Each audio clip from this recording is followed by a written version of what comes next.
Session 9, Programming Your Mind for Success. Everything you are or ever will be is a result of what is going on inside your mind.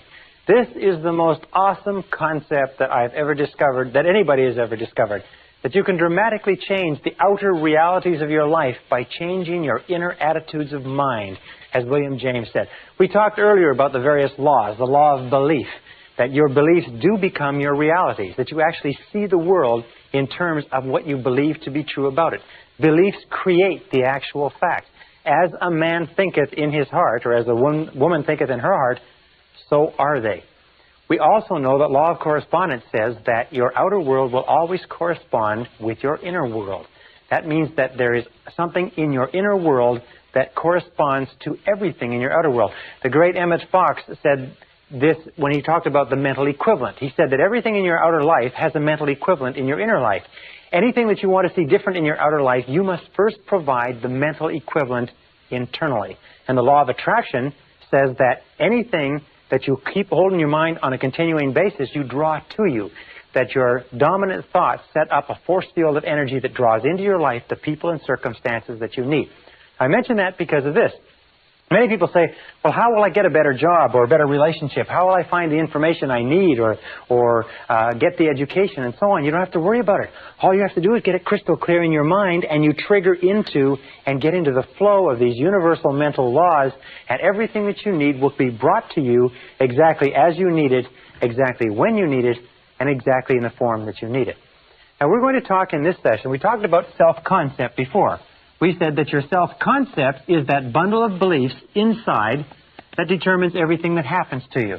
Your self-concept is the sum total result of every single piece of information that you've ever taken in about yourself or your world, accepted as true. It becomes part of your self-concept, and your self-concept is the corresponding inner mechanism that determines what happens to you. What does this mean? It means that all change begins with a change in the self-concept. All change begins by you taking in new information that changes your beliefs. Now, beliefs are the hardest of all things to change because we defend them so vigorously. We have to be willing to give up some of our self-limiting beliefs. We have to be willing to look at our beliefs honestly. Remember, we talked about self-knowledge. You have to be willing to look at our beliefs honestly and say, do these beliefs serve me? Is this what I want to be? Is this what I want to do? Is this the best that I can have? And you begin to question your beliefs and change your self-concept by taking in new information that develops a new self-concept. And that brings us to a concept called the psychology of becoming. The psychology of becoming says that each one of us is in a continuous state of growth and change. That your self-concepts and your beliefs are changing all the time.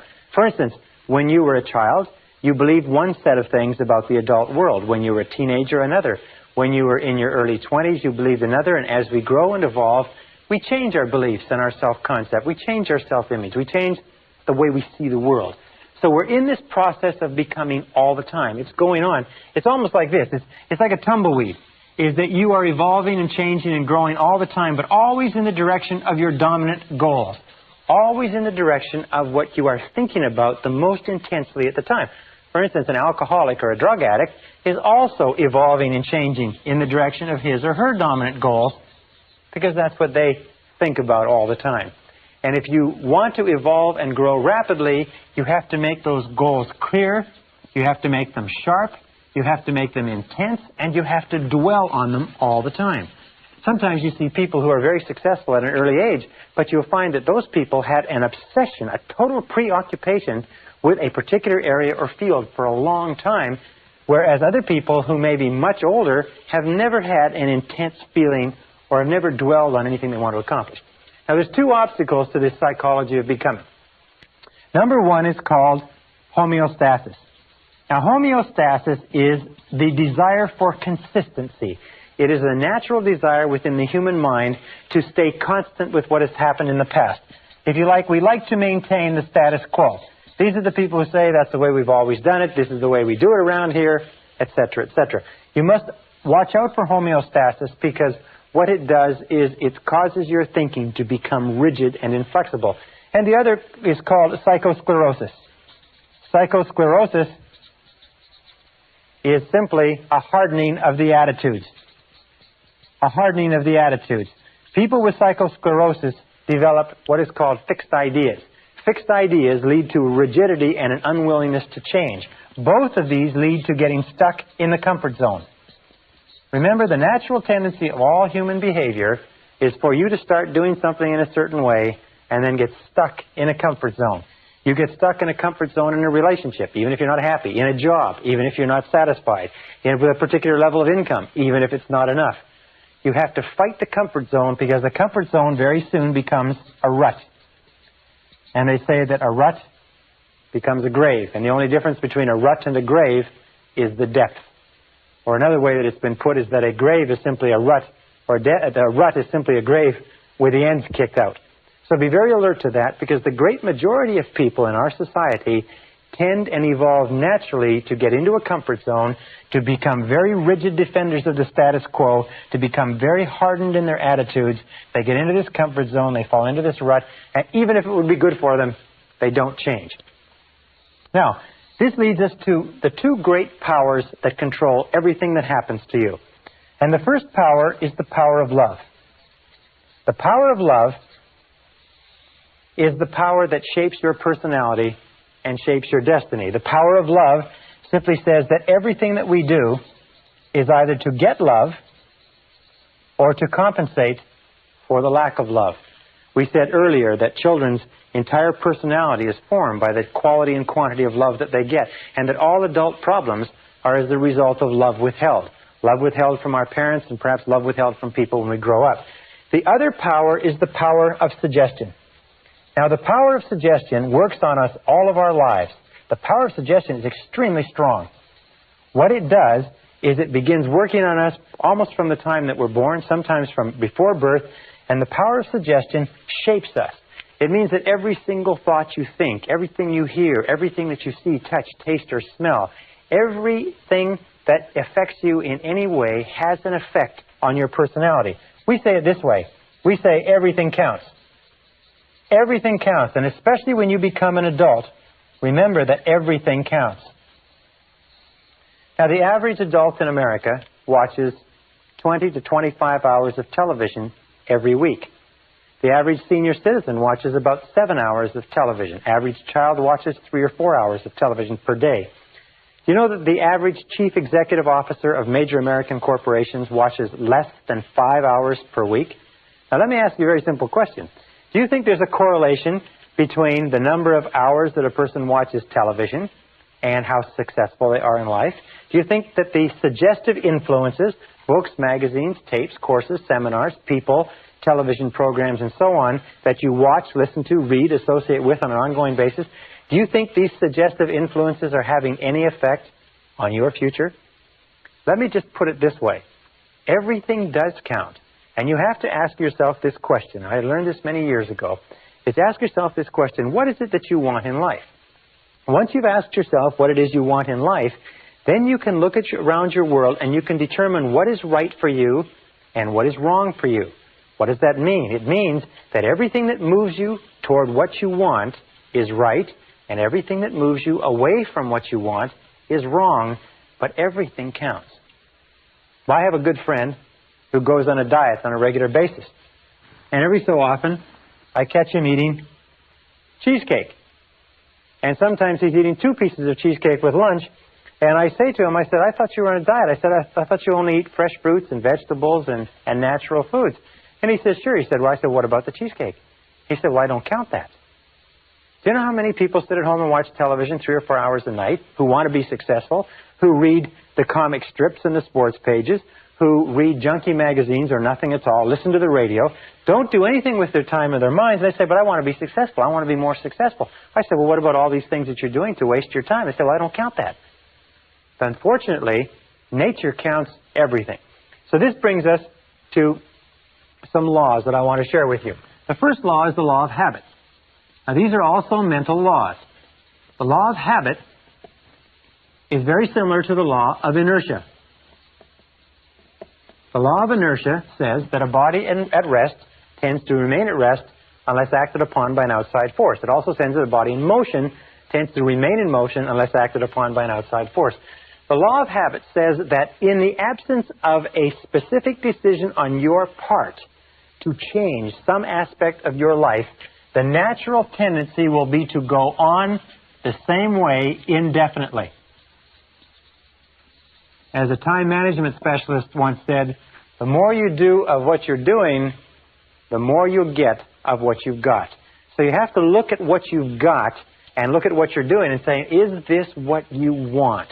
You will go on indefinitely in the same direction unless you make a very concrete, specific decision to change.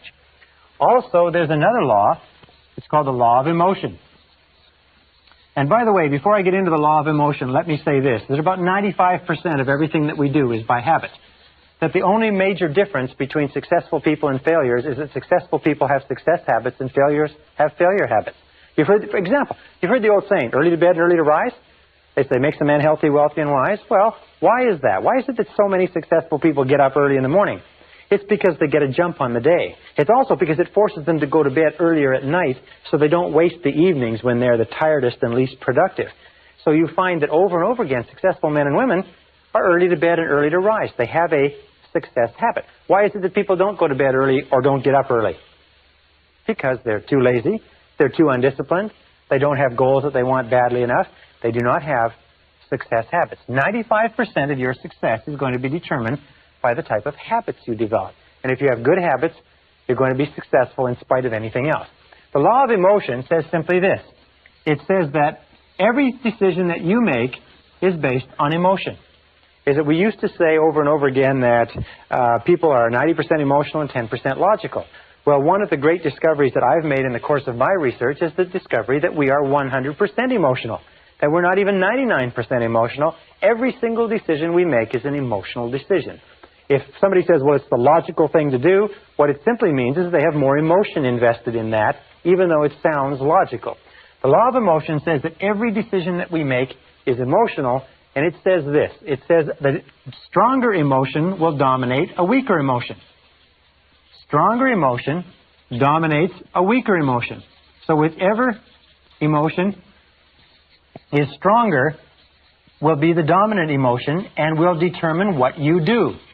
All action is determined by the emotion that is predominant at the time. And with whatever the stronger emotion, if it is fear, fear will determine what you do. If it is desire, desire will determine what you do. The two major emotions that wrestle within us all the time are fear versus desire. World Championship goes on over and over again. Your fears that hold you back, your desires that propel you forward. Now, how do you turn this equation so that your desires win? It's very simple. You use the law of concentration, and you think about what you want all the time. You dwell on what you want all the time. You keep your mind fixed on your desires. You become totally preoccupied with what you want, and as we said before, your fears have a tendency to dwindle. But whichever thing you think about, if you think about your fears or you think about your desires, whichever one you think about, by the law of emotion is going to determine your actions, and your actions will determine your outcomes. This brings us to another law, which is called the law of expression. And this law of expression is very interesting. This law of expression goes back many, many years, and it predates even a quote from Aristotle, which says, whatever is impressed is expressed. Whatever is impressed is expressed.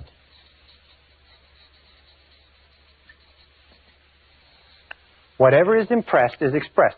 Now, what does this mean? Let me go and sit down while we get the board cleaned off.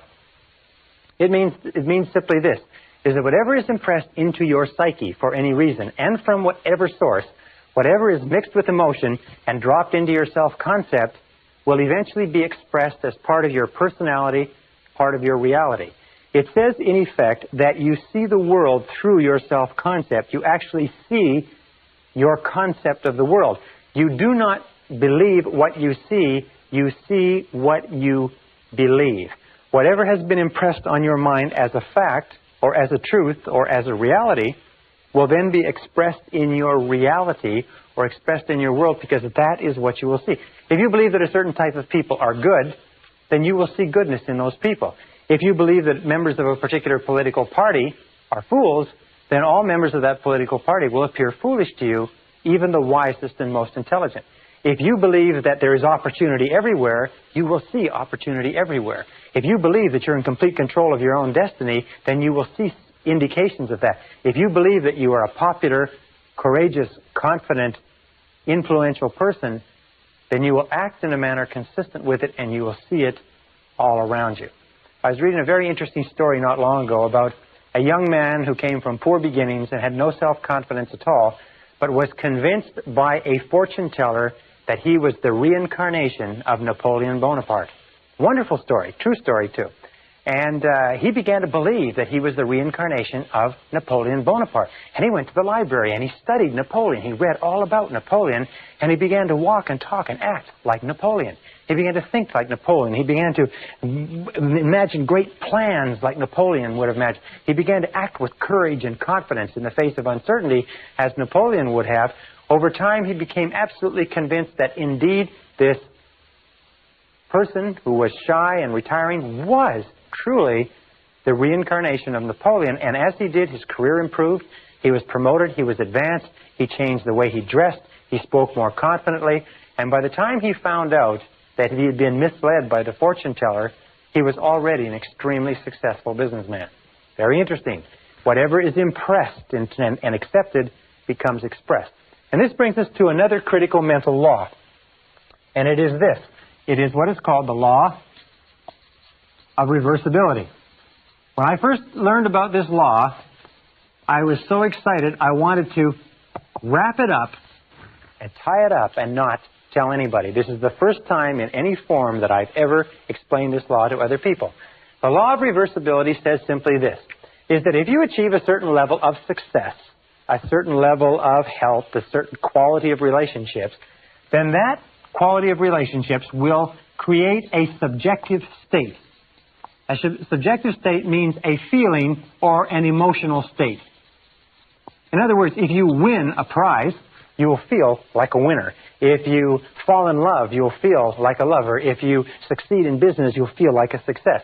The objective creates, in other words, the objective reality or the fact actually creates the subjective or the emotional state. That makes sense to you? In other words, something happens, you feel great, you get the feeling. However, the law of reversibility says this. If you can grasp this, this one fact alone can change your life because it has changed mine. Is that if you can create artificially the subjective state, the feeling will trigger the law of attraction and correspondence into motion and will draw into your life the people, circumstances, and opportunities necessary to create the objective that is constant with the subjective. And here is the method. It's so simple, it's astonishing. It is this, is whenever you think of something that you really desire, imagine that you have it already. Imagine that you have it already. It sounds like a game, like children would play. But it is so powerful that it is awe-inspiring, and all I suggest you do is try it for a little while. Just imagine, close your eyes, driving along, think about it if necessary, stand, relax, do whatever you want, but just imagine that you've already accomplished it and try to get the feeling. Get the feeling. As though it were already a success, as though it were a past tense, as though it were already accomplished, that you don't have to worry about it again. You've already got the feeling. And if you will play that feeling over and over again, this law of reversibility will create this feeling. As you dwell upon the feeling more and more, the feeling will actually begin to change things inside you and outside of you, draw you toward your goal and draw your goal toward you, and the objective will come into reality exactly at the right time and place. You don't even really have to worry about the process between the two or what the steps are. All you have to do is hold that feeling very, very intensely. And we'll talk about this a little bit more when we talk about mental programming methods. Now, the next law is the law of practice. The law of practice is also called the law of repetition, but it says that whatever you do over and over again, often enough, becomes a new habit. Do you want to be a positive, exciting, enthusiastic person? Do you want to become wealthy and successful? What is it that you want in life? Whatever you want in life, if you will practice it over and over again, it eventually becomes a new habit. if you practice it by thinking about it. You see, a new habit takes about 21 days to develop. It takes about 21 days to develop a new habit. 21 days of repeating it over and over again. Now, what we're going to ask you to do as a result of this course and as a result of what we've talked about is we're going to ask you or suggest that you go on what we call a 21-day PMA diet. That means that for 21 days, we're going to ask you to do a very difficult thing. One of the most difficult things you'll ever do in your life is for 21 days, we want you to keep your mind on what you want and keep it off of what you don't want. Keep your conversation on what you want. Keep your conversation off of what you don't want. Keep your dreams, your imagination, your thoughts, your feelings, everything in your environment consistent with what you desire, and keep it off of what you don't want. It's very simple. It's not very complicated. It's one of the most difficult things that you'll ever do. Now, why do we pick 21 days? Well, a very good reason. You see, it takes 21 days for a chicken that has a brain the size of a pea to sit patiently, calmly, faithfully on an egg to hatch the egg. Now, we feel that if a chicken with a little brain like that can sit on an egg for 21 days without seeing any change, just in faith, for 21 days it can sit there on that egg, then we could probably ask adults who have brains that are the size of 3 pounds, that have 12 to 20 billion cells, and have the capacity to remember and retain all the knowledge known to man, if their brain could be tapped, we ask them to keep at it for 21 days. If you will go on a positive mental attitude diet for 21 days, keep your mind on it, the goal is to become what we call a purely positive person. A purely positive person. Because we know that if you're a purely positive person, if your conversations, your acts, and your relationships are purely positive, what we call a PPP person, and you practice that for 21 days, you will find that your life will change. That everything around you will change. Your health, your relationships, your work, your opportunities, and everything else. It's simple, but it's not easy. If you can do it, if you can practice it, it will become a new habit. The very law of reversibility, the very law of emotion, the very law of habit that we talked about will actually begin to be changed. Now, what are the 4 things you need in order to make this great change? Number 1 is you need desire. Desire is the starting point of all change. The most important question that you have to ask yourself in life is how badly do you want what you want? How badly do you want it? Or do you want it at all? You see, there's an awful lot of people who want an awful lot of things. But how badly do they want it? If you want it so badly, if you want it with tremendous intensity of desire, there's really nothing in the world that can stop you from getting it. There's an interesting story was told about Socrates, and Socrates was talking to one of his students, and the student said, I am hungry for knowledge. What can I do to increase my knowledge? And Socrates said, knowledge is something that is readily available and easy to get if you want it bad enough. He said, I'm sure I want it badly enough. And Socrates said, come with me, and he walked him offshore into the ocean, and walked him offshore into the Aegean Sea. And they got about 3 or 4 feet, and Socrates, a very, very strong man, grabbed the young man and put his head under the water. And the young man began to struggle and struggle and struggle, and finally became incredibly frantic, and finally brought him up. And he said, now what did you want while you were under the water? And he said, all I wanted was air. He said, all I could think of in the whole world was air. He said, when you want knowledge with the same intensity that you wanted that oxygen, you will get all the knowledge that you could desire. And when you want anything with great intensity, if you have the desire, you'll get it. Now, the second step is decision. Over and over again, where I travel, I find that the major change in a person's life begins when they make a decision. I also find that the great majority of people are incredibly indecisive, is that they're very reluctant to make decisions to cut off their options. They are very, very reluctant to make a commitment of any kind. And in not making a commitment, they just drift. They unfortunately condemn themselves to living by the law of accident. So the next step is to make a decision, a very clear, unequivocal decision, is that this is what you want and you are willing to pay the price to get it. There's a very interesting little book called The Ultimate Secret by Michael Hernacki, and he said that the key to success, after he's studied many, many successful people, says the key to success is simply this, is be willing to do whatever is necessary. Be willing to do whatever is necessary. Be willing to do whatever is necessary. That means once you've made the decision, be willing to go the extra mile. Be willing to do whatever is necessary. And the interesting thing is that you won't ever have to do everything that's necessary, but you must be willing to do it. And it's that unequivocal decision, that do or die, that complete, total, 100% commitment that makes all the difference in your success. Most people are unwilling to make the commitment. And if they do make the commitment, they hold themselves back. They say, I want it, but I'm not willing to do this, or I won't do that, or I won't move, I won't go back to school, I can't sacrifice this, and so on. I've spoken to many parents, for instance, who have undergone great sacrifices so that the mother can stay home with the young children during their first 3 to 5 years.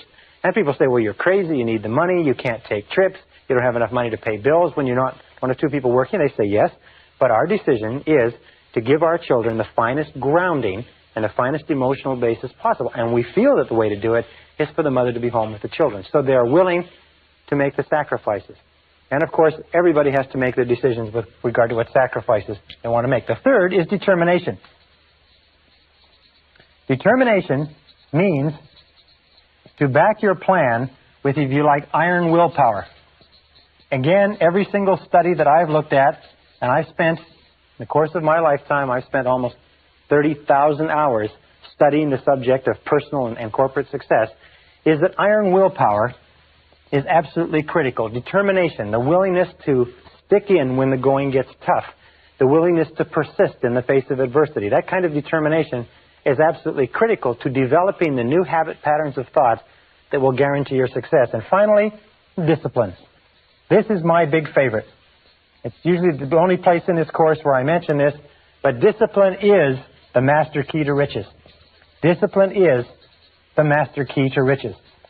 Discipline, the willingness to do what you know you should do, when you should do it, whether you like it or not, is the critical key to your success. Why is it that people fail in life? It's no miracle. It's no mystery. The reason people fail in life is that they're not willing to do whatever is necessary. They're not willing to pay the price. Half the time, three-quarters of the time, they don't know what they want, and the ones that do know what they want are not capable of disciplining themselves. So the next time you sit there watching the television, next time you drive along listening to the radio instead of listening to an audio cassette program, you have to ask yourself quite honestly, in terms of the wonderful life that you are capable of enjoying, in terms of all the things that you want, is this moving you toward it, or is it moving you away from it? Because the truth of the matter is that everything that does not move you towards your goal moves you away from your goal. That nothing is neutral, that everything counts, that the sands of time are running, the clock, the meter is going right now. A very good friend of mine said, remember, this life is not a rehearsal for anything else. This is the real one. And the question you have to ask yourself is, are you serious about being and having and doing everything that's possible for you? If you're going a 21-day mental attitude diet, a PMA diet, if you will keep your thoughts on what you want for 21 days, if you will practice the law, develop new habits, practice repetition over and over again, practice the law of reversibility, and visualize and imagine yourself as the person you want to be, and practice the law of expression, that whatever is impressed on your mind will be expressed in your reality, you will see dramatic changes start to take place in your life, and sometimes far faster than you can currently imagine. Believe me, I know I have tried and practiced everything that I recommend to you. Thousands of my graduates have done it, and the results they have accomplished have been stupendous. They will be stupendous for you, too, and we'll talk about more of that in the next module.